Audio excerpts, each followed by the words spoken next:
কেন শিবির করব, শিবিরকে কেন গুপ্ত সংগঠন বলা হয়, ইসলামী ছাত্র শিবির এত ব্যয়বহুল আয়োজনের টাকা কোথা থেকে পায়, মানুষ কেন শিবির থেকে দূরে থাকতে বলে। আগে বলতো রক কাটে, কোথায় রক কাটে? ওই কাটে এক জায়গা। 1971 সালের মুক্তিযুদ্ধে শিবিরের ভূমিকা, শিবিরের জন্মই হয় না, ইনফ্যাক্ট আমারও জন্ম। প্রিয় ভাই, প্রিয় বোন, তোমাদেরকে নিয়ে এসে ইসলামী ছাত্র শিবির তার মানে ভান্ডার বড় করতে চায় না, তার দল ভারী করতে চায় না, তার মিছিলের জন্য হাজার হাজার লোকের জন্য তোমাদেরকে এখানে ডেকে আনে না। তোমাদেরকে ডেকে আনছি আগামীর বাংলাদেশ, সমৃদ্ধ একটা বাংলাদেশ গড়ার জন্য, তোমাকে কিছু কথা বলার জন্য। আমরা আমাদের ভিশনকে ঠিক করেছে, সমৃদ্ধ বাংলাদেশ গড়ার লক্ষ্যে সৎ, দক্ষ, দেশপ্রেমিক নাগরিক তৈরি করে দিতে চাই। এখানে তো বোনেরা প্রশ্নই করছে যে শিবিরে করা যাবে না কেন।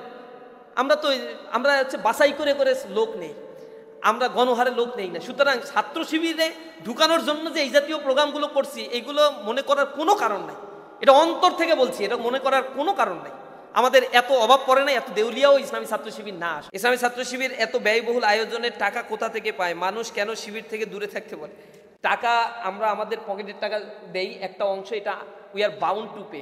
মাসের 1 তারিখে একটা প্রোগ্রাম হয় আমাদের, সেটাকে আমরা সদস্য যারা আমাদের সবচেয়ে বড় দায়িত্বে যারা থাকে, এদেরকে সদস্য বৈঠক বলে।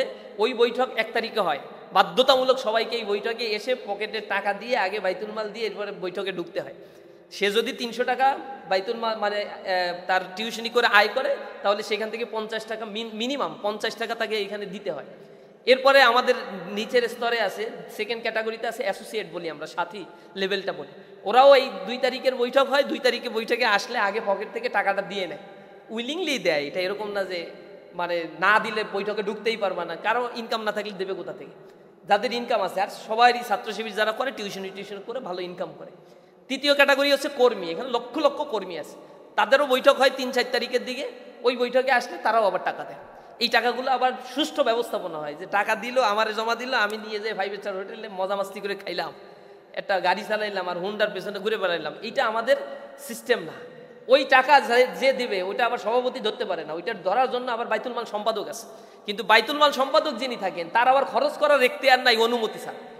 মানে যা নিচে ওইভাবে রেখে দিতে হবে, খরচ করবে হচ্ছে আমি সভাপতি, আমার অনুমতি নিয়ে। আবার আমার কাছে টাকা থাকবে না, কিন্তু আমার এখতিয়ার আছে খরচ করার। এমন একটা জটিল সিস্টেম এখানে চলে। নিজ হাতে কোনো ভাউচারও করতে পারি না, 1 বছরের ভিতরে নিজ হাতে কোনো ভাউচার করতে পারি না। ভাউচার করার জন্য আলাদা লোক বলতে হয় যে এই জায়গায় এটা এটা এটা এটা খরচ। আর যার হাতে টাকা থাকে সে নিজে আবার নিজে ইচ্ছা মতো খরচ করতে পারবে না, অনুমতি ছাড়া কোনো খরচ হবে না। এভাবে স্ট্রিক্টলি এগুলো জমা টমা করে যে টাকা পয়সা হয় তা তো খরচ করতে হবে। এগুলো তো আর জমা করে ব্যাংক ব্যালেন্স করার স্কোপ নাই, কারণ মাস শেষে আবার বিএমের হিসাবও দিতে হয়। এমন হিসাবে যদি এমন হয় আয় এত ব্যয় এত, দেখা গেল যে আয় অনেক বেশি ব্যয় কম, তখন আবার সবাই ধরে যে এত টাকা দিয়ে আপনি করবেন কি? এবার প্রোগ্রাম নেন, কি কি প্রোগ্রাম করবেন আর খরচ করবেন কি কি বলেন। এটা হয় কম, হয় বেশি হচ্ছে যে প্রোগ্রাম করতে হবে, এখন টাকা তো নাই, চলেন কালেকশন করি, ভাইদের কাছে যাই, ফোন দেয়।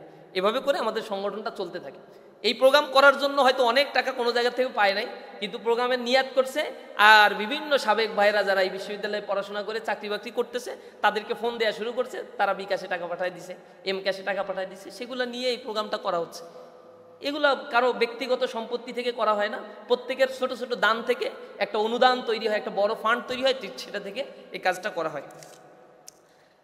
আমি ছাত্র শিবিরের প্রতি অনুরাগী, প্রত্যেকটি কথা কাজ আমার ভীষণ ভালো লাগে। কেন শিবির করব, শিবিরকে কেন গুপ্ত সংগঠন বলা হয়, বিশ্ববিদ্যালয়ের ছেলে মেয়ে ফ্রি মিক্সিংয়ে শিবির কিভাবে দেখে। ফ্রি মিক্সিংয়ের ব্যাপারটা বলছি, ছাত্র শিবিরের গুপ্ত সংগঠন বলা হয়, এটার কোনো ভ্যালিড রিজন নাই। একটা সময় বলা হয়তো রক কাটি, এখন এই প্রজন্মের রক কাটার টার্মিনোলজিটা আর এই প্রজন্মের সাথে যাচ্ছে না, কারণ সবার কাছে অ্যান্ড্রয়েড ফোন আছে, সবাই সব কিছু দেখতে পারে, সোশ্যাল মিডিয়া আছে। এখন তো 5 আগস্টের পরে কয়টা রক কীভাবে কাটা হয়েছে, তার সাথে কারা জড়িত, সব ডাটা তো এখন আর্কাইভ করাই আছে। সুতরাং এইটা নিয়ে আর রাজনীতি যেহেতু করতে পারবে না, তাহলে এতদিন যে রাজনীতি করছে, এখন অন্য রাজনীতি করে তো ট্যাগিং দিয়ে তাদের উপরে দায় চাপাইতে হবে। দায় চাপানোর জন্য এখন আরেকটা নতুন টার্মিনোলজি তারা নিয়ে আসছে, গুপ্ত। এটাও দেখা যায় না, ছোঁয়া যায় না, শোনা যায় না। আগে বলতো রক কাটে, কোথায় রক কাটে? ওই কাটে এক জায়গা, কোথায় যে কাটে বাংলাদেশে এখন পর্যন্ত এটা খুঁজে পাওয়া যায় না, কিন্তু রক কাটে। একটা ট্রমা সৃষ্টি করা হয়েছে। প্রথম আলো পত্রিকা নিউজ করছে, আমরা বলছি কারো নাম উল্লেখ করে নিউজ করো না কেন? আওয়ামী লীগের আমলে 13 সালে 14 সালে যখন নিউজ করছো, আওয়ামী লীগের সাথে দিকে আমাদের খুব সম্পর্ক ছিল নাকি? তখনও প্রথম আলো নিউজ করছে শিবির সন্দেহে, শিবির হচ্ছে রক কাটা হচ্ছে, সন্দেহ করা হচ্ছে শিবিরের নেতা। কে এসে কিভাবে কাটছে? যার কাটছে সেও তো স্টেটমেন্ট দেবে, সে তো জীবিত থাকার কথা, মামলা তো করবে, মামলা তো আসামি হওয়ার কথা, তার তো জেল জুলুম হওয়ার কথা, কিচ্ছুই হবে না। আহারে রাষ্ট্র, আমাদের উপর একটা দায় চাপাই দিয়ে বসে আছে। দ্বিতীয় অবস্থায় এখন আবার গুপ্ত গুপ্ত বলতেছে। এই গুপ্ত বললে তো তারা শেষ হয়েছে, ভাবছে যে একটা টার্ম নিয়ে এসে ছাত্র শিবিরকে ডিহুমিনাইজ করা যাবে, আদারিং করা যাবে ছাত্র থেকে। অথচ যারা গুপ্ত গুপ্ত বলে তারা কিন্তু 15 বছর আমাদের সাথে থেকে আন্দোলন করছে, পাশাপাশি বসছি, বিভিন্ন সময় কথা বলছি, দাওয়াত দিছি, একসাথে ছিলাম আন্দোলনে, একসাথে ছিলাম জুলাই আন্দোলনে। কিন্তু এখন দেখে যে হয় না, তাদের পেট পচা আদর্শ মানুষ এখন গ্রহণ করে না। ছাত্র শিবির থেকে দূরে রাখানোর জন্য এখন ট্রমা সৃষ্টি করতে হবে, ছাত্র শিবিরকে মনস্টার বানাইতে হবে, সেজন্য তারা টার্মিনোলজি নিয়ে আসে। তো তাদের এই কথাগুলোতে আমরা অত বিচলিত না। আমরা বলি আমরা তো সামনে আগাচ্ছি, ওরা পিছনে বসে বসে আমাদেরকে টেনে ধরার চেষ্টা করে। তো যারা পথ দেখায় তারা থাকে এগিয়ে, আর যারা সমালোচনা করে তারা পিছনেই লেগে থাকে। তো ওই পিছনে লেগে থাকাদের দিকে তাকিয়ে দেখারও সময় নাই আমাদের। ওইটুক দেখলে ওইটুক সময় আমাদের নষ্ট হবে। আমরা বলছি উহারা প্রচার করুক হিংসা বিদ্বেষ আর নিন্দাবাদ, আমরা বলিব সাম্য শান্তি এক আল্লাহ জিন্দাবাদ। 1971 সালের মুক্তিযুদ্ধের শিবিরের ভূমিকা, শিবিরের জন্মই হয় না, ইনফ্যাক্ট আমারও জন্ম হয় নাই তখন। আমার ভূমিকা তখন কি বলবো, আর ভূমিকার তো কোনো প্রশ্নই ওঠে না। 77 সালে আমাদের জন্ম হয়েছে, নতুন কনস্টিটিউশন, নতুন সিস্টেম, নতুন আলোকে ইসলামী ছাত্র শিবির স্বাধীন বাংলাদেশে কার্যক্রম শুরু করেছে। শরীয়ত মেইনটেইন করে মেয়েরা যা করতে পারে ওইগুলো করে মেয়েরা কেন শিবিরের পোস্ট পেতে পারে না? শিবিরকে নিয়ে যে মানুষের ভীতি মানে শিবিরের উগ্রবাদী কর্মকাণ্ড, সেগুলো সম্পর্কে জানতে চাই। উগ্রবাদী কর্মকাণ্ড আপনারা দেখছেন কিনা? দেখেন নাই?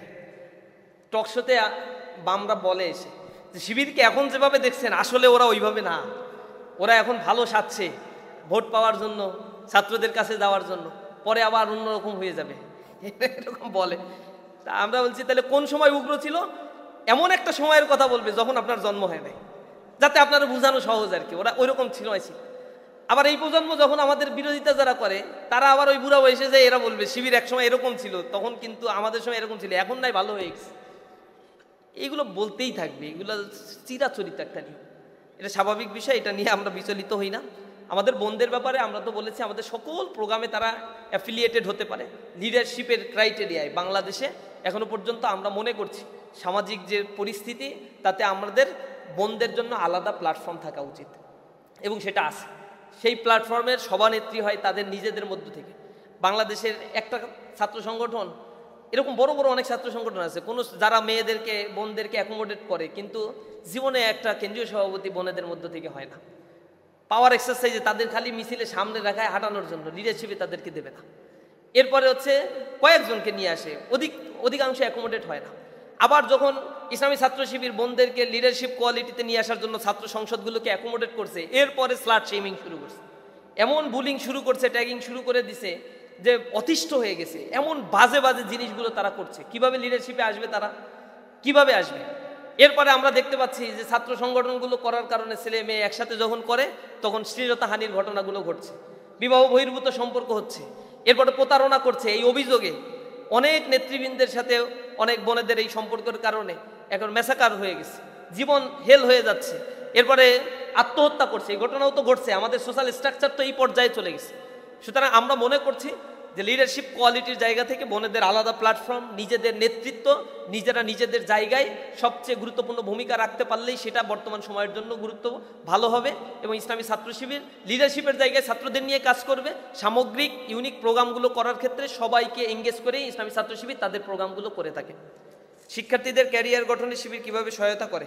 আমাদের টোটাল কার্যক্রম যেগুলো রয়েছে তার অধিকাংশই হচ্ছে 95% হচ্ছে ক্যারিয়ার গঠনমূলক প্রোগ্রাম। আর পলিটিক্যাল প্রোগ্রাম যেগুলো দেখেন এগুলো নট মোর দ্যান 5%। আমাদের ক্যারিয়ার গঠনের প্রোগ্রামগুলো স্তর ভিত্তিক হয়। যেমন এসএসসি লেভেলগুলোতে এক ধরনের প্রোগ্রাম, এতদিন হয়তো বিভিন্ন নামে আমাদেরকে করতে হয়েছে, শিবিরের নামে তো কোনো প্রোগ্রাম করতে পারি নাই, একটু করলেই গ্রেপ্তার করা হয়েছে। আমাদের স্কুল স্টুডেন্টদের জন্য আমাদের একটা পত্রিকা আছে, কিশোর কণ্ঠ পত্রিকা। এই পত্রিকার পাঠক ফর্মের মধ্য দিয়ে স্টুডেন্টদের মানবিক বিকাশ, স্টুডেন্টদেরকে দক্ষ করে গড়ে তোলার জন্য বিভিন্ন ধরনের আয়োজন, বৃত্তি প্রকল্প চালু করা। এই বছরও বৃত্তি প্রকল্পে প্রায় 7 লক্ষ স্টুডেন্ট আমাদের এই বছর বৃত্তি প্রকল্পের আওতায় এসেছে, অংশগ্রহণ করেছে। এর বাইরে আমরা বিভিন্ন ধরনের পাঠ প্রতিযোগিতা, পাঠ মূল্যায়ন প্রতিযোগিতা ছাড়ি, soft skill development, language skill development, এরপরে নানা ধরনের আয়োজনগুলো আমাদের থাকে। কিছুদিন পরে আরেকটা প্রোগ্রাম আছে ঢাকাতে 19-20 তারিখে, এটা হচ্ছে সায়েন্স ফেস্ট। এই সায়েন্স ফেস্টে যেটা হয়, সারা বাংলাদেশ থেকে সবচেয়ে মেধাগুলোকে আমরা অ্যাকোমোডেট করার চেষ্টা করি। গত বছর আমাদের যে সায়েন্স ফেস্টটা হয়েছিল, এখানে যারা ফার্স্ট সেকেন্ড থার্ড বা পদক পেয়েছিল প্রজেক্ট প্রেজেন্টেশন করে, তাদের একটা বড় অংশ পরে গিয়ে আবার ইউএসএ, এই বছরেই ইউএসএ থেকে তারা নিয়ে আসছে, তাদের অ্যাওয়ার্ড নিয়ে আসছে, লন্ডন থেকে অ্যাওয়ার্ড নিয়ে আসছে। এইখানেও ইসলামী ছাত্র শিবির তাদেরকে ফান্ডিং করেছে, তাদেরকে সহযোগিতা করেছে মেধার বিকাশের জন্য, তাদের প্রজেক্টগুলোকে আবার ইউটিলাইজ করার জন্য ফার্দার মন্ত্রণালয়ের সাথে এলাই হয়ে কিভাবে কাজ করতে পারে, এখানে ফান্ডিং কিভাবে নিয়ে আসা যায় সেটার চেষ্টা আমরা করছি।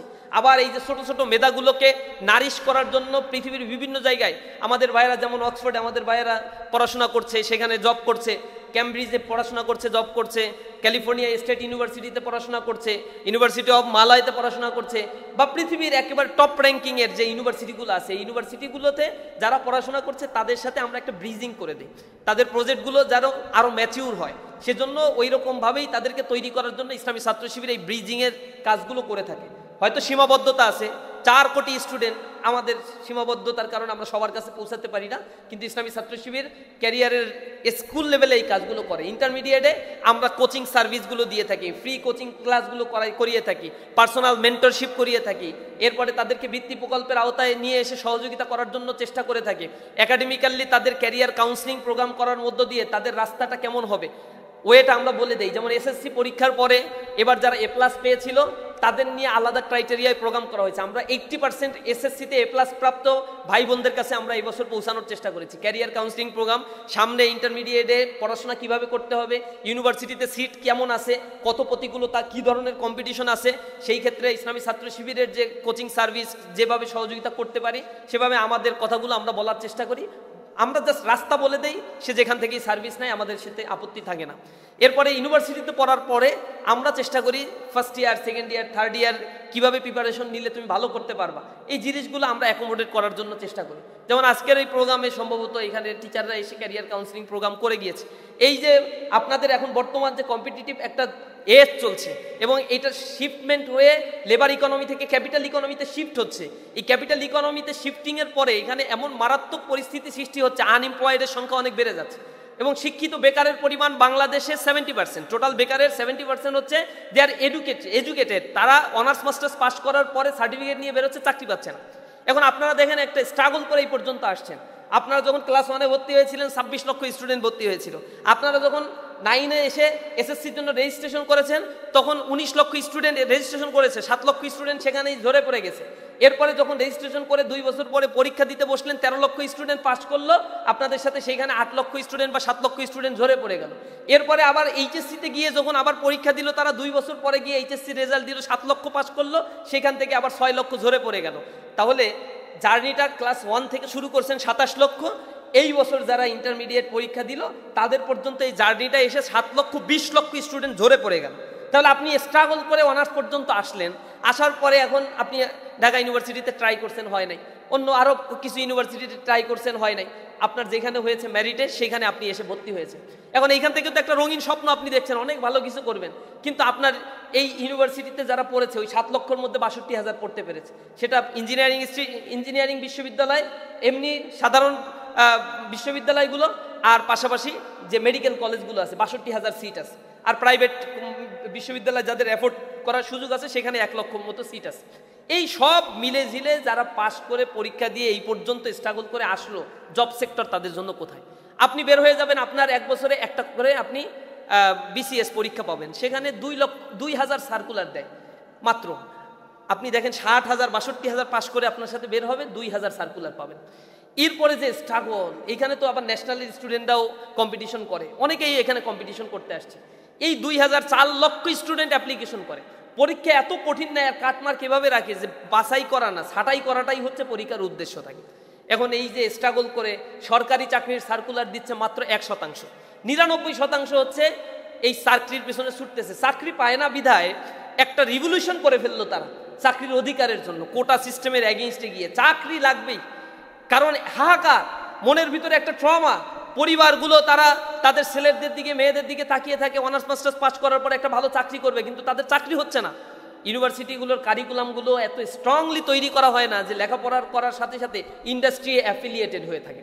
পৃথিবীর ইউরোপ, আমেরিকা বা অন্যান্য দেশগুলোতে যাবেন, উন্নত দেশগুলোতে সিস্টেম হচ্ছে কোনো ইউনিভার্সিটিতে কোনো সাবজেক্ট খোলার আগে সেই ইউনিভার্সিটিকে আগে বলতে হয় যে এই সাবজেক্ট খোলার পরে কোন ইন্ডাস্ট্রিতে বা কোন প্রতিষ্ঠানে তার আসলে জব হবে, এবং সেই প্রতিষ্ঠানের তার সাথে তার এমইউ স্বাক্ষর আছে কিনা। এমইউ স্বাক্ষর যদি না থাকে তাকে পারমিশন দেওয়া হচ্ছে। এখন একটা ইন্ডাস্ট্রিতে ইঞ্জিনিয়ার দরকার, ঠিক আছে, এই ইঞ্জিনিয়ারিং সাবজেক্টটা খুলতে পারবা তোমরা। খুলতে পারার পরে ওই ইন্ডাস্ট্রির কাজ হচ্ছে, গভর্নমেন্টের পক্ষ থেকে বলা হয় যে তুমি এই সাবজেক্টে ইনভেস্ট করবা, কারণ এইখান থেকে বের হয়ে যারা বের হবে তারাই তোমার প্রতিষ্ঠানে চাকরি করবে।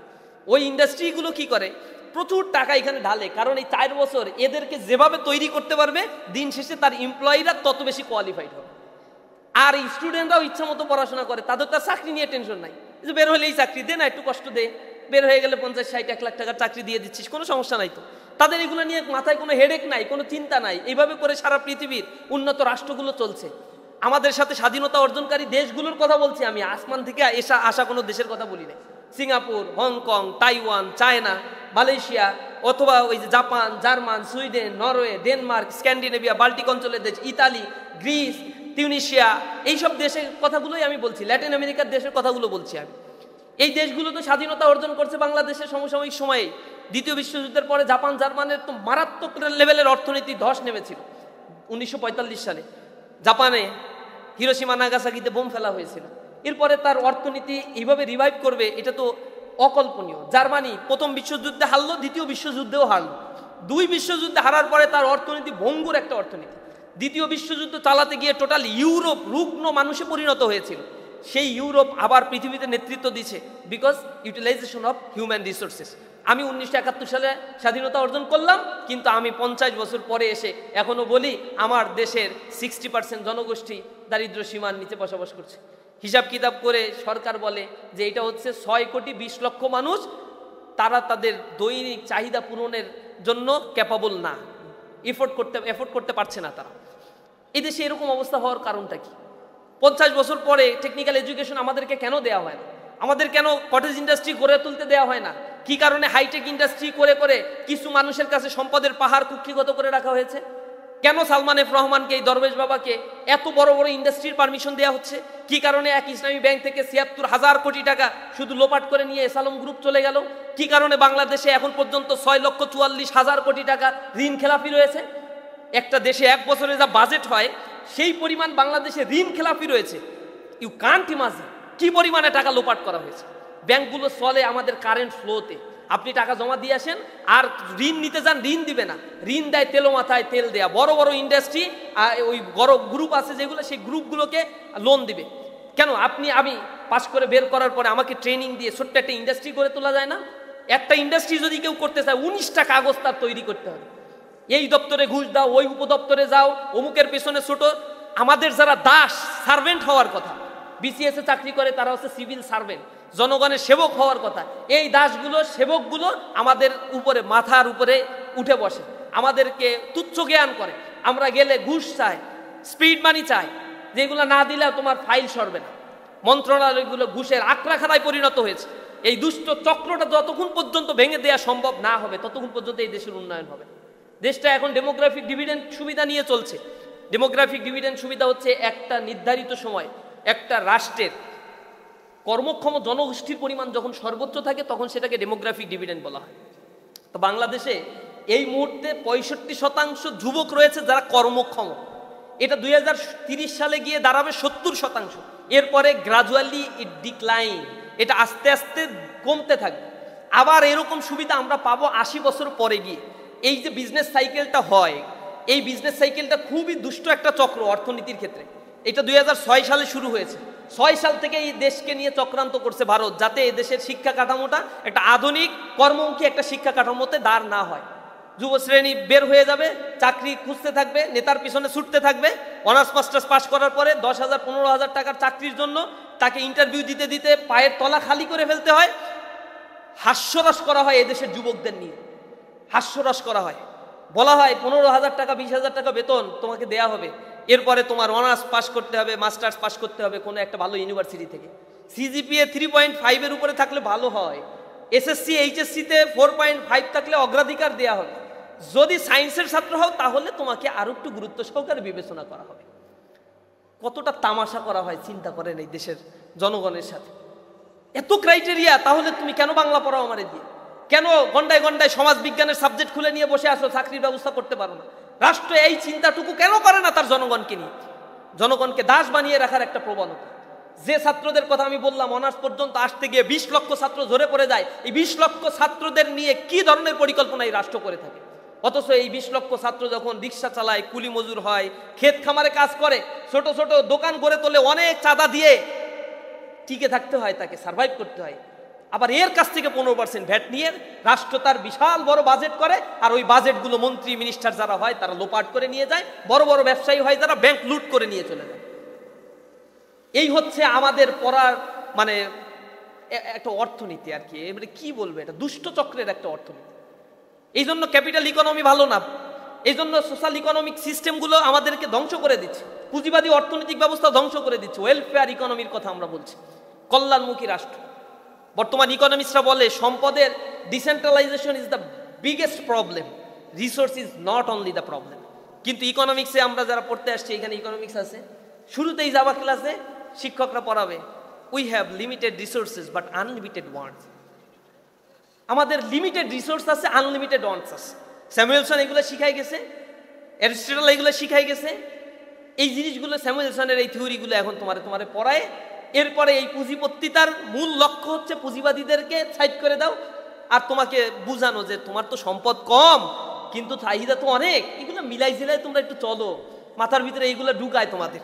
এগুলো ফেক টার্মিনোলজি শিক্ষকরা পড়ায়।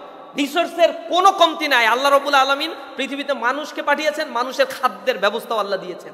মানুষ খাদ্যের অভাবে মারা যায় শুধুমাত্র এই সম্পদ কুক্ষিগত করে রেখে কিছু অভিশাপী কিছু মানুষ, তারা হচ্ছে এই সম্পদ, এই সমাজ ব্যবস্থার মধ্যে একটা বিশৃঙ্খল অবস্থা সৃষ্টি করতে চাচ্ছে। সুতরাং এগুলোর সময় এসেছে, এগুলো ভাবার, নিজেকে গড়ে তোলার এখন সময় এসেছে। আমরা আপনাদের এই ব্রেক ইওর আইস, আপনার দৃষ্টিভঙ্গিকে পাল্টানোর জন্য আমি বলছি। বর্তমান বাংলাদেশ যেহেতু আপনাকে নিয়ে চিন্তা করছে না, সুতরাং আপনার কমিউনিটিকে নিয়ে আপনার ভাবতে হবে। ইসলামী ছাত্র শিবির সেই ভাবনার জগৎকে পরিশীলিত করার জন্য চেষ্টা করছে। আপনার মতো এরকম রিসেপশন প্রোগ্রাম আজকে এই নজরুলে করছে, বাংলাদেশের সব কলেজ বিশ্ববিদ্যালয় ইসলামী ছাত্র শিবির আমার ভাই বোনদেরকে নিয়ে এই প্রোগ্রামগুলো করে এই কথাগুলোই তাদের কর্ণকুহরে ঢুকানোর চেষ্টা করছি। প্রিয় ভাই, প্রিয় বোন, তোমাদেরকে নিয়ে এসে ইসলামী ছাত্র শিবির তার মানে ভান্ডার বড় করতে চায় না, তার দল ভারী করতে চায় না, তার মিছিলের জন্য হাজার হাজার লোকের জন্য তোমাদেরকে এখানে ডেকে আনে না। তোমাদেরকে ডেকে আনছি আগামীর বাংলাদেশ, সমৃদ্ধ একটা বাংলাদেশ গড়ার জন্য, তোমাকে কিছু কথা বলার জন্য। আমরা আমাদের ভিশনকে ঠিক করেছে, সমৃদ্ধ বাংলাদেশ গড়ার লক্ষ্যে সৎ, দক্ষ, দেশপ্রেমিক নাগরিক তৈরি করে দিতে চাই। এখানে তো বোনেরা প্রশ্নই করছে যে শিবিরে করা যাবে না কেন? আমরা হচ্ছে বাছাই করে করে লোক নেই, আমরা গণহারে লোক নেই না। সুতরাং ছাত্র শিবিরে ঢুকানোর জন্য যে এই জাতীয় প্রোগ্রামগুলো করছি, এগুলো মনে করার কোনো কারণ নাই। এটা অন্তর থেকে বলছি, এটা মনে করার কোনো কারণ নাই। আমাদের এত অভাব পড়ে না, এত দেউলিয়াও ইসলামী ছাত্র শিবির না আসলে। কিন্তু আমরা দেউলিয়া এই জায়গায় যে আমার দেশের জনগণকে আমরা সমৃদ্ধশালী করে গড়ে তুলতে পারি না, এই জন্য নিজেদেরকে দেউলিয়া মনে হয়, নিজেদেরকে মনে হয় অনেক বড় আসামি মনে হয় যে আমার যুব শ্রেণীকে আমরা ইউটিলাইজ করতে পারছি না। এই বারুদগুলোকে যদি কাজে লাগানো যেত, 5 বছরের ব্যবধানে এই দেশটা অর্থনীতির একটা সুপার করিডরে পরিণত করা সম্ভব ছিল। বাংলাদেশের ডেল্টা প্ল্যানে ধরা হয়েছে 2041 সালে রপ্তানি আয় সবচেয়ে বেশি করা হবে বাংলাদেশের প্রযুক্তি খাত থেকে। এখন বাংলাদেশের রপ্তানি আয় হয় $1 বিলিয়ন। তো $5 বিলিয়ন যদি $50 বিলিয়ন উঠাতে হয়, তাহলে বোঝা যাচ্ছে আগামী দিনের রপ্তানি আয়টা, প্রযুক্তি খাতের রপ্তানি আয়টা কত বড় একটা মার্কেট হতে যাচ্ছে। অথচ আমার পার্শ্ববর্তী ভারত রাইট নাও সে $198 বিলিয়ন ইনকাম করে। তো বাংলাদেশ আরো বেশি তো টার্গেট নিতে পারতো, $50 বিলিয়ন কেন? আমার যুবককে ট্রেনিং দিয়ে সেটা যদি ডেল্টা প্ল্যানের মধ্যে $200 বিলিয়ন টার্গেট নেওয়া যায়, অসম্ভব তো কিছুই হওয়ার কথা না। এখানে যারা বিশ্ববিদ্যালয়ে পড়াশোনা করছে তাদেরকে টেকনিক্যাল নলেজগুলো দাও, তাদেরকে ফ্রিল্যান্সিং এর কাজগুলো শেখাও, সারা পৃথিবীর সাথে তাদের নেটওয়ার্কিং কানেক্ট করে দাও। আমাদের দেশের এই সময়ে এসে যে প্রযুক্তি ব্যবহার করা হয়, স্টার্লিং প্রযুক্তি বর্তমান সরকার নিয়ে আসছে, অত অ্যাভেলেবেল করা হয়, প্রচুর অ্যাভেলেবেল করে দিতে হবে ইন্টারনেটগুলো বাংলাদেশের প্রত্যন্ত অঞ্চলগুলোতে। ইন্টারনেট দেওয়ার পরে আমার যুব শ্রেণী যেহেতু কাজ পায় না, অনার্স মাস্টার্সে পরে সমাজবিজ্ঞান, রাষ্ট্রবিজ্ঞান, বাংলা, আমি ডিহিউম্যানাইজ করছি না, মানে আপনার ইনহিউমিলেট করছি না, আমি বলছি এই সাবজেক্টগুলোতে পড়ার পরে চাকরির বাজার যদি প্রসন্ন না করতে পারো আর বেকার তৈরি করো, তাহলে এগুলো লিমিটেড করা উচিত। এই সাবজেক্টগুলো চাকরি যেখানে হবে সেই জায়গায় এমফাসাইজ করা উচিত। এখন অ্যাভেলেবেল ছাত্ররা পড়ে থাকে, মোবাইল দেখছে, ডাটা যত স্পিডই তত বেশি সিনেমা দেখতে পারে, এত বেশি মোবাইলের উপরে আসক্ত হয়ে পড়ছে। এবং এটা পশ্চিমাদের একটা, ইহুদিদের একটা ট্রাপের মধ্যে আমাদেরকে ফেলে রাখছে। মার্ক জুকারবার্গ স্বয়ং এটার প্রতিষ্ঠাতা একজন জায়োনিস্ট। আর এই জায়োনিস্ট মুসলিম কান্ট্রিগুলোকে টার্গেট করে একটা বিজনেসের হাব তৈরি করছে। এটা সারা পৃথিবীতে এমনভাবে এর অ্যালগরিদমগুলো সেট করে, আপনি মস্তিষ্কে যা চিন্তা করেন ওই চিন্তা করার সাথে সাথে ওই কালার কম্বিনেশনগুলো আপনার সামনে ফেসবুক নিয়ে আসে। যে ভিডিও দেখতে পারেন, দেখতে পছন্দ করেন, ওই ভিডিও পরে পরে আপনার কাছে নিয়ে আসবে। তার মেশিনগুলো এইভাবে সেট আপ দেয়া, অ্যালগরিদমগুলো এইভাবে সেট আপ দেয়া, আপনি অবাক হয়ে যাবেন। ইসরায়েলে স্বয়ং ফেসবুক ব্যবহার করা নিষিদ্ধ করে না, সাউথ কোরিয়ায় ফেসবুক ব্যবহার করে না, চায়নার মতো এত বিশাল রাষ্ট্র ফেসবুক ব্যবহার করে না। উইচ্যাট আছে তাদের নিজস্ব প্রযুক্তি, তারা ব্যবহার করে। খোদ আমেরিকার খুবই সামান্য একটা পোর্শন ফেসবুক ব্যবহার করছে। তো এই পৃথিবীর উন্নত দেশগুলো এইটা ব্যবহার করে না। আর আপনার আমার মতো লোকগুলো, ইয়াং জেনারেশন, ফেসবুক ব্যবহার করতে করতে সাইবার যুদ্ধ হয়। এমন কোনো কিছু হইলে যুদ্ধ সব উপরে উপরে হয়ে সব শেষ। তারা যেভাবে টার্মস সেট করে রাখে, এজেন্ডা সেট করে রাখে, দেশ সেভাবে আনস্টেবল হয়, সেভাবে স্টেবল হয়। রাতকে দিন, দিনকে রাত এভাবে বানায় ফেলে আমাদের যুবকদের মস্তিষ্কের সকল প্রকার কর্মক্ষমতাগুলো তারা নষ্ট করে ফেলছে দিনের পর দিন। বইয়ের কাছে যাচ্ছে না, লাইব্রেরিগুলো পড়ে আছে নিস্তব্ধ অবস্থায়। এই জায়গা থেকে আপনি এই জাতিকে কিভাবে পরিত্রাণ দিবেন? আপনাকে বইয়ের কাছে যেতে হবে। একটা জাতি কখনো ফেসবুক টিপে বড় হতে পারে না। একটা জাতি কখনো এই প্রযুক্তির উপরে অতিমাত্রায় ডিপেন্ডেন্ট হয়ে তারা জীবনে উন্নত করতে পারে না। একটা জাতি তখনই উন্নত হয় যখন প্রযুক্তি সে তৈরি করে। আমাদের দেশের রেমিটেন্স সেক্টর থেকে আমরা আয় করি। আর একটা বিগেস্ট আয়ের সেক্টর হচ্ছে আরএমজি সেক্টর। আরএমজি সেক্টর থেকে বাংলাদেশে প্রতি বছর $23 বিলিয়ন যদি আয় হয়, তাহলে বিদেশ থেকে মেশিনারি কিনে আনতে আমাদের আরো ব্যয় হয় $18 বিলিয়ন। আমাদের হাতে থাকে $4 থেকে $5 বিলিয়ন। এইটাই হচ্ছে আপনার লিগাল আয়, এটাই হচ্ছে লিগাল আয়। এটা আমাদের বড় ফ্যাক্টর না। ইকোনমিতে বড় ফ্যাক্টর হচ্ছে রেমিটেন্স। 1,55,00,000 মানুষ পৃথিবীর বিভিন্ন জায়গায় চাকরি করে, আর আমার দেশে যে রেমিটেন্স পাঠায় $45 বিলিয়ন, এর উপরে আমার দেশের অর্থনীতির কাঠামো দাঁড়িয়ে আছে। রেমিটেন্স 2 মাস বন্ধ করে দিলে রিজার্ভ তলানিতে নামবে, স্ট্রাগফ্লেশন তৈরি হবে, ইনফ্লেশনের কারণে দ্রব্যমূল্যের দাম আকাশচুম্বী হয়ে যাবে এই বাংলাদেশে। You can't imagine. কিন্তু এই বাংলাদেশের যারা বিদেশে যাচ্ছে তাদেরকে দক্ষ করে গড়ে তোলা হয় না। বিদেশে যাওয়ার ক্ষেত্রে যে কত শত প্রতিবন্ধকতা আছে আপনি কল্পনা করতে পারবেন না। বাইরে একটা মিনিস্ট্রি আছে, এই মিনিস্ট্রি প্রবাসী কল্যাণ মন্ত্রণালয়ের কাজ হচ্ছে, তাদের অধীনে বাইরা আছে। এই বাইরায় অধীনে সারা বাংলাদেশে 120-এর অধিক ট্রেনিং ইনস্টিটিউট আছে। এই ইনস্টিটিউটগুলোতে যারা ট্রেনিং নেবে তাদেরকে বিনামূল্যে ট্রেনিং দেওয়ার কথা, আবার উল্টা টাকাও দেওয়ার কথা। যারা ট্রেনিং নেবে তাদেরকে এখানে বরাদ্দ হয়, লুটপাট করে খেয়ে ফেলছে সেই বরাদ্দগুলো, জানেই না কেউ এখানে যে ট্রেনিং হয়। এরপরে বিদেশে যাবেন, যাওয়ার পরে সরাসরি মন্ত্রণালয়ে যোগাযোগ করে আপনি যেতে পারবেন না, আপনার এজেন্সি ধরতে হবে। এজেন্সি ধরলে যদি আপনার যেতে কোনো দেশে লাগে 10 লাখ টাকা, আপনারে বলবে 25 লাখ টাকা লাগবে। আপনি বাধ্য, যাইতে খুব ইচ্ছা জাগছে, 25 লাখ টাকা ক্ষেত খামার জমি জমা বিক্রি করে দিয়ে দিলেন। ওই ওই ওই সিন্ডিকেটটা 10 লাখ টাকা দিয়ে আপনার কাজটা করবে, বাকি 15 লাখ টাকা ওই একেবারে টপ ম্যানেজমেন্ট থেকে শুরু করে মন্ত্রণালয়ে লোয়ার ম্যানেজমেন্ট পর্যন্ত, আর নিজেরা করে কোটি কোটি টাকার মালিক হবে। এগুলোর আবার লাইসেন্স ছেড়ে দিচ্ছে। কতটা অথর্ব একটা জাতি হইলে তার জনগণকে নিয়ে এভাবে তামাশা করতে পারে। এখানে তো উচিত ছিল যে এই একটা দেশের অর্থনীতি যার উপরে দাঁড়িয়ে আছে, সেই দেশের অর্থনৈতিক কাঠামো আরো শক্তিশালী করার জন্য যুবকদেরকে সুপার ক্লাস ট্রেনিং দেয়, বাজেট থেকে 1 লক্ষ কোটি টাকা বরাদ্দ রাখি। এখানে যারা বিদেশে কাজ করতে যেতে চায়, পড়াশোনা করতে যেতে চায়, তাদেরকে বিনামূল্যে তো পাঠাবোই, এরপরে প্রয়োজনে কিছু টাকা আরো দিয়ে দেই, কারণ ওরা তো কয়দিন পরে এখানে রেমিটেন্স পাঠাবে। আমার রাষ্ট্র এইভাবে চিন্তা করে না। এই দেশকে নিয়ে রাজনীতিবিদদের চিন্তা ভাবনা মোটেও নাই। যদি এটা থাকতো, 2 বছরের ব্যবধানে এই রাষ্ট্রটাকে অর্থনীতির দিক থেকে একটা সুপার একটা রাষ্ট্রে পরিণত করা সম্ভব ছিল। $1 ট্রিলিয়ন অর্থনীতি বানানো একেবারে নস্যে একটা ব্যাপার। এই বাংলাদেশ ছোট্ট একটা দেশ, 56,000 বর্গমাইলের একটা দেশের অর্থনীতি পরিবর্তন করার জন্য 4 বছরের বেশি সময় লাগার কথা না। বন্দর ব্যবস্থাপনার কথা যখন বলা হয় যে বিদেশিদের হাতে বন্দর ব্যবস্থাপনাটা একটু দিয়ে দেই, এটা স্মার্ট ডিলিংস হবে। কারণ বন্দরে আসে কার্গো থেকে মাল খালাস করতে 10 দিন, 15 দিন, 1 মাস পর্যন্ত লেগে যাচ্ছে। বিদেশি কোনো সংস্থার কাছে দিলে খুব দ্রুত এইটা করে ফেলবে। এটাতে আবার রাজনৈতিক দলগুলোর আপত্তি ভেটো দিয়ে রাখছে, না এরকম করা যাবে না। পৃথিবীর অনেক দেশ তো বন্দর ব্যবস্থাপনা পৃথিবীর অন্যদের কাছে দিয়ে আছে, তার মানে কি ওই বন্দর কিনে নিয়ে চলে যাচ্ছে? এত আস্থাহীনতা কেন? তাহলে কি কারণে আমার দেশের মেট্রো রেল প্রজেক্টের জন্য বিদেশিদেরকে নিয়ে আসো, তখন বিদেশিদেরকে লাগে কেন? সুবিধাবাদী জিন্দাবাদ। কারণ ওই বন্দর ব্যবস্থাপনার সাথে জড়িত আছে রাজনীতিবিদদের হাজার হাজার কোটি টাকার লেনা দেনা। এটা কিভাবে একটা জাতি গড়ে ওঠে? আপনাদেরকে এখন আমি এইগুলো বললাম আমাদের লু ফলস, কিন্তু আপনার আমার করণীয়টা কি? ফার্স্ট ইয়ার ভর্তি হয়েছেন, ফার্স্ট টার্ম, এখন ফার্স্ট টার্মটা খুব আনন্দের সাথে কাটবে এবং সবার ভিতরে একটা স্বপ্ন দেখবেন, আপনারা সবাই বিশ্ববিদ্যালয়ের শিক্ষক হইতে চান, এরকম একটা রঙিন স্বপ্ন সবাই থাকে, আমারও ছিল, সবারই ছিল। এরপরে ফার্স্ট ইয়ার ফার্স্ট টার্মে রেজাল্ট দেওয়ার পরে এটা একটু না বোঝা গেছে আমার পক্ষে দৌড়ে সম্ভব না। এরপরে যখন টুটুর রেজাল্ট দেয় তখন না ঠিক আছে এটা আমার না, আমি বিসিএস এর দিকে ওইদিকে মন দেই বা অন্য কিছু করি। কারণ ওই রেসে 2-4 জন যারা টিকে থাকে তারা তো টিকে থাকলো।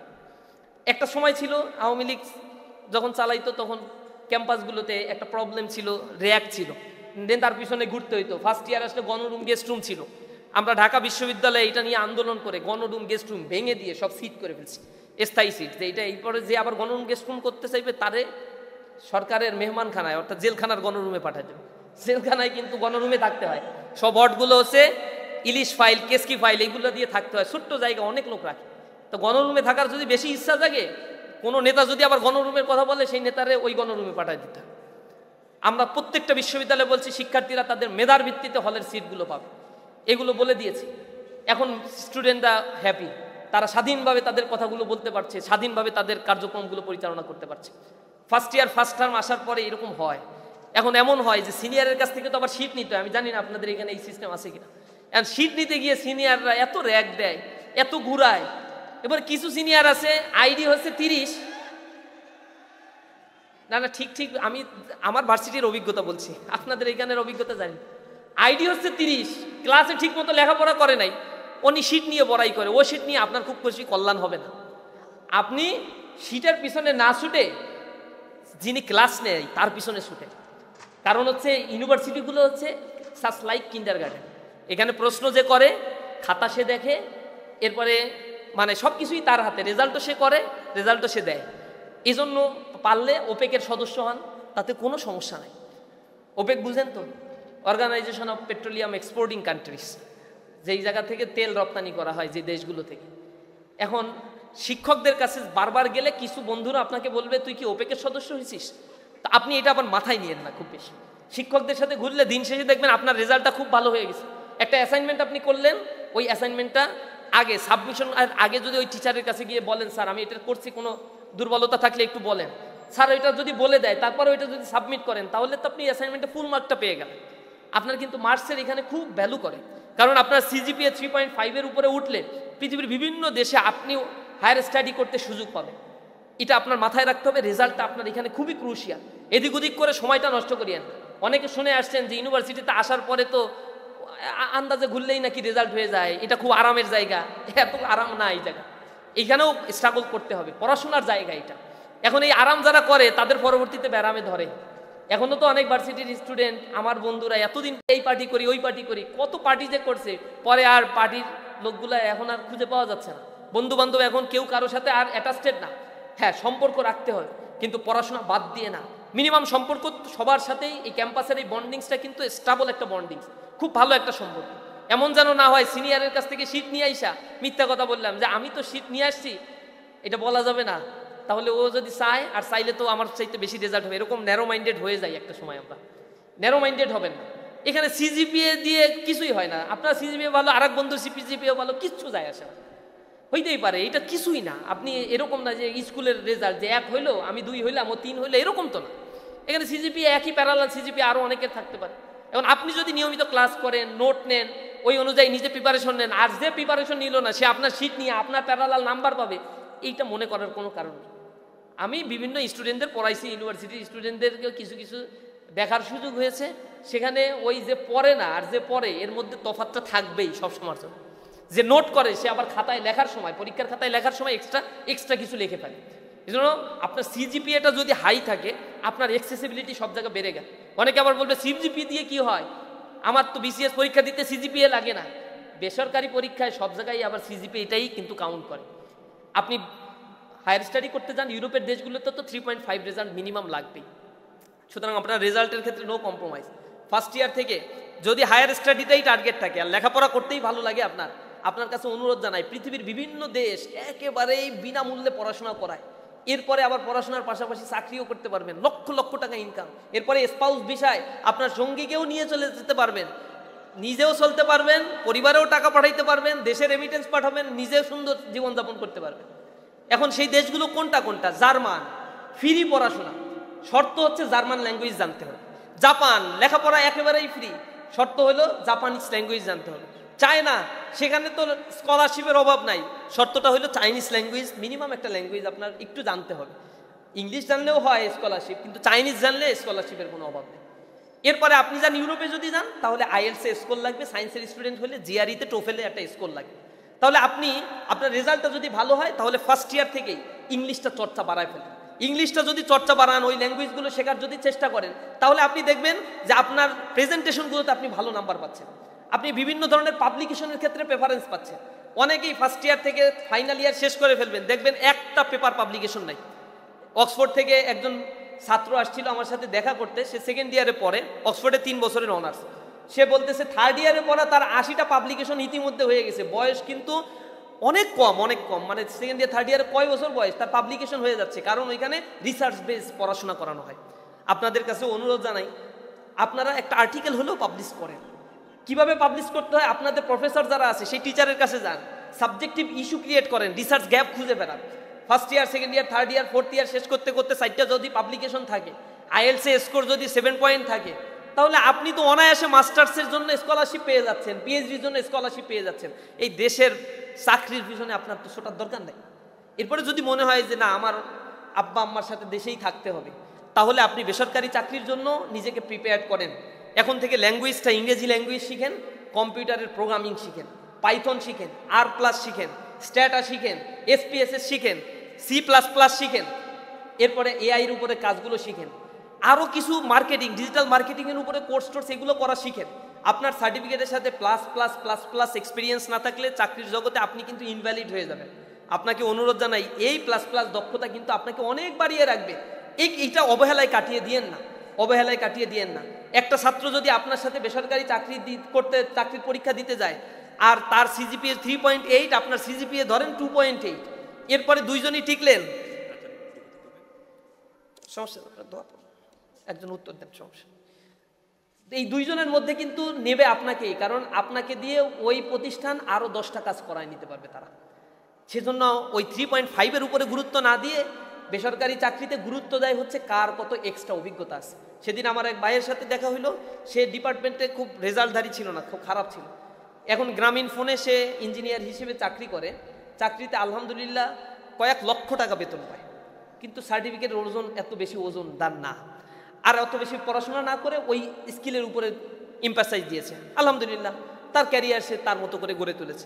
তো কোনটা কিভাবে গড়ে তুলবেন, আপনার হাতে, আপনার ক্যারিয়ার, আপনি সেভাবে গড়ে তোলেন। যদি বিসিএসটা বা সরকারি চাকরি আপনার টার্গেট থাকে, তাহলে আপনি যেটা করবেন, ফার্স্ট ইয়ার সেকেন্ড ইয়ার থেকে একটা টিম করে গড়ে তুলবেন। আমি এটাতে খুবই উপকার পেয়েছি। আমার বন্ধুদের মধ্যে একটা টিম ছিল, সেটা সব শিবিরের না, যে আমি সারাদিন প্রোগ্রাম করবো, আইসে ওদের বুঝাবো। আমি নিছি একজন হিন্দু, একজন নিছি বৌদ্ধ, একজন অন্য ধর্মের, যাতে তাদের সাথে আমি তাল মিলায় চলতে পারি। একজন নিয়েছি ইংলিশের ছাত্র, একজন নিয়েছি সায়েন্সের স্টুডেন্ট, একজন নিয়েছি ম্যাথের স্টুডেন্ট, যাতে আমি ওপেনলি কোশ্চেন করতে পারি, যে ম্যাথের স্টুডেন্ট ছোটো সিলি কোশ্চেনগুলো আমরা যাতে করতে পারি। এভাবে করে একটা টিম যদি আমরা ফার্স্ট ইয়ার থেকে ফরমেশন করতে পারি, বিসিএস এর জন্য কোচিং করার দরকার হয় না, যে কোনো একটা বই নিয়ে এক মাথা থেকে যদি পড়া শুরু করে দেন, ফোর্থ ইয়ারে উঠলেই ওয়েল প্রিপারেশন। এরপরে চাকরির পরীক্ষা দিবেন, যখনই দেখবেন রিটেনে টিকে গেছেন, প্রিলিতে টিকে গেছেন, এমন একটা মনোভাব আপনার ভিতরে তৈরি হবে যে আরে চাকরি তো এটা মামা বাড়ির আবদার, এমনিই পেয়ে যাবে। আর যে চিন্তা করে ফাইনাল ইয়ারে গিয়ে এরপরে চাকরির ব্যবস্থা নিব, first year is rest year, second year don't care, এই মানুষগুলোর ফাইনাল ইয়ারে গিয়েও কিন্তু মাথার চুল চামড়ায়। এদের জীবনে আর কোনো প্রিপারেশন নেওয়া লাগে না, হয় না। রেজাল্টের পাশাপাশি আপনাদের কাছে অনুরোধ জানাই, সপ্তাহে 1-2 দিন করে মাঝে মাঝে একটু বসবেন। আপনাদের এই বিশাল মাঠ তৈরি করে দিচ্ছে, এটা কিসের জন্য? খালি ফুটবল খেলার জন্য? এই যে এইসব জায়গা খোলামেলা পড়ে আছে, এইসব জায়গায় বসে বসে পড়বেন, লাইব্রেরি ওয়ার্ক করবেন, সেমিনার ওয়ার্ক করবেন। আমি পৃথিবীর বিভিন্ন দেশগুলোতে দেখেছি লাইব্রেরিগুলো কিভাবে ইউটিলাইজ করা হয়। চায়নার লাইব্রেরিগুলো, বেইজিং, শিজেন, তারপরে গুয়াংজু, এরপরে university of Shanghai, institute of Shanghai, এরপরে মালয়েশিয়াতে বিভিন্ন ইউনিভার্সিটির বড় বড় লাইব্রেরিতে সারাক্ষণ স্টুডেন্টরা পড়ে আছে। আর বাংলাদেশের লাইব্রেরিতে যে মশা মারা যায়। ঢাকা বিশ্ববিদ্যালয়ের সেন্ট্রাল লাইব্রেরিতে যাবেন, সেইখানে বই খাতাগুলো এমনভাবে ময়লার আস্তরণ করে আছে, আর স্টুডেন্ট কিন্তু বসা আছে লাইব্রেরিতে, বসে বসে বিসিএস এর পড়া পড়তেছে। কিসের জ্ঞান চর্চা? আগে চাকরি লাগবে। এই হচ্ছে আমাদের দেশের অবস্থা, মাথার ভিতরে সবাই ঢুকছে আগে বিসিএস। অথচ এইগুলো কিন্তু চাকরির ক্ষেত্রে খুবই কম্পিটিটিভ একটা জব। আপনার কোয়ালিটি অনুযায়ী আপনি নিজেকে ফ্লারিশ করার জন্য চেষ্টা করেন। এতটুকু আপনার প্রতি অনুরোধ থাকবে, ফার্স্ট ইয়ার থেকে নিজেকে গড়ে তোলেন, আত্মপ্রত্যয়ী হন এবং দেশকে নিয়ে ভাবেন। সমৃদ্ধ একটি সমাজ গঠনের জন্য আমরা সর্বোচ্চ চেষ্টা করি। আমাদের মাধ্যমে আগামীর বাংলাদেশ গড়ে উঠবে। কবি সুফিয়া কামালের ভাষায় বলতে চাই, তোমাদের ঘরে আলোর অভাব কবু নাহি হবে আর, আকাশ আলোক বাঁধিয়া নিদূর করিবে অন্ধকার, শস্য শ্যামলা এই মাটি মার অঙ্গ পুষ্ট করে, আনিবে অটুট স্বাস্থ্য সবল দেহ মন ঘরে ঘরে, তোমরা আনিবে ফুল ও ফসল পাখি ডাকা রাঙা ভোর, জগৎ করিবে মধুময় প্রাণে প্রাণে প্রীতিডোর। আমরা সকল প্রাণের মেলবন্ধনে এই সমাজগুলোকে হিংসা মুক্ত একটি স্বাবলম্বী সমাজ গড়ে তোলার জন্য প্রত্যয়বদ্ধ হব। আমরা দুর্নীতি মুক্ত সমাজের সাথে থাকব, নিজেরা দুর্নীতি করব না, দুর্নীতিকে প্রশ্রয়ও দেব না, চাঁদাবাজি করব না, চাঁদাবাজির সাথেও থাকবো না, প্রতারণা করব না, প্রতারণাকারীদের সাথেও থাকবো না ইনশাআল্লাহ। সবাইকে অসংখ্য ধন্যবাদ। আসসালামু আলাইকুম ওয়া রাহমাতুল্লাহ।